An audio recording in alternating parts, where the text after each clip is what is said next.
امام عاشور على فين؟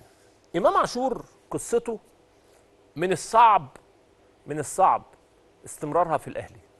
اوبا اوبا. واحد يقول لك ايه، انا برضو بسمع حتى وانت قاعد بتتفرج عليا، يقول لك سيف زاهر بقى قليل الكلام، طالما اتكلم في الحته دي يبقى عنده معلومه، يبقى راكب المصلحه يعني. بصوا يا جماعه، امام عاشور لعيب جيد جدا وافضل لعيب دلوقتي في مصر.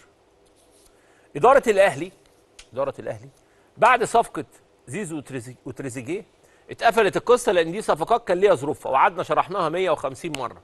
اللي هو ده انتصر لحد ما وصل لنقطه الصفر وراجل جه فري، فالمبلغ كان بدل ما يدفع لعيبته. شرحته اكيد انتوا سمعتوه 1000 مره.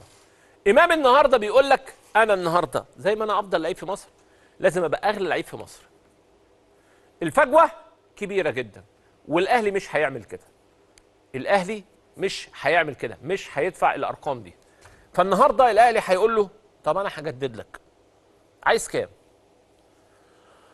باخد 18 خليهم 20 25 30 35 40. كل ده امام مش جاي فيه. انا بقول لك القصه عشان تبقى الامور واضحه. طب انت عايز كام؟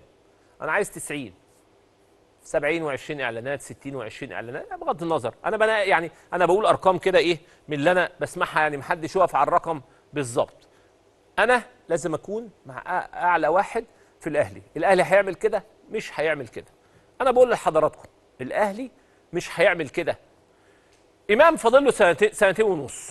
امام قعد مع الناس في الاهلي وقال لهم انا ملتزم وانا والحقيقه الراجل الفتره اللي فاتت فعلا يعني لولا الموقف الاخير كان ملتزم عشان يقول لي هو اللي علينا يعني.